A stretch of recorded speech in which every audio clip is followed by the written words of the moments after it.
Is this short story collection the most influential work of horror fiction?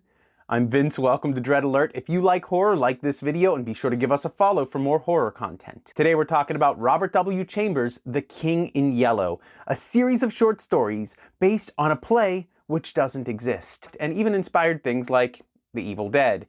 The King in Yellow also inspired a few seasons of True Detective on HBO. This book is super influential and even influenced characters in H.P. Lovecraft's Cthulhu mythos. The first 4 of the 10 stories in The King in Yellow deal with this mythical play. And while the play doesn't actually exist, I do have a few copies of plays that were actually written. We have one by Tom Ring, one by Simon Butcher Jones, and even a few by Lynn Carter and James Blish as well in the book The Hastur Cycle. As far as Chambers is concerned, it is strictly a narrative device. In the first story, The Repairer of Reputations, we see Chambers pioneer an unreliable narrator, which hadn't really existed up until this point. We follow a man who has read The King in Yellow, a play which drives anyone who reads its second act totally mad as he tries to become the Emperor of the United States.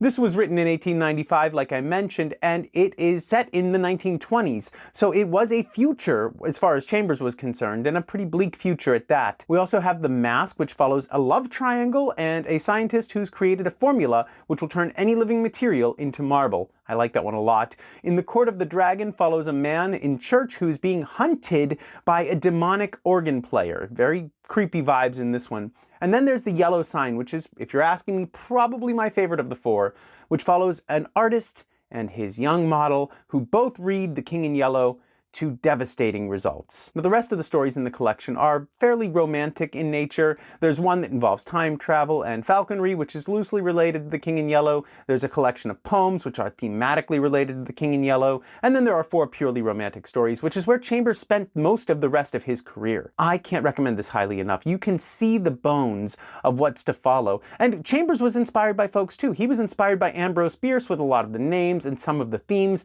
but he really laid the groundwork for weird fiction like H.P. Lovecraft was putting out in the 20s. I recommend you check out The King in Yellow. If you only have time for a few, just read those first 4 stories. If you want to hear more about the adaptations of the plays, let me know. I love covering this stuff. Beware of anyone who asks you if you have seen The Yellow Sign.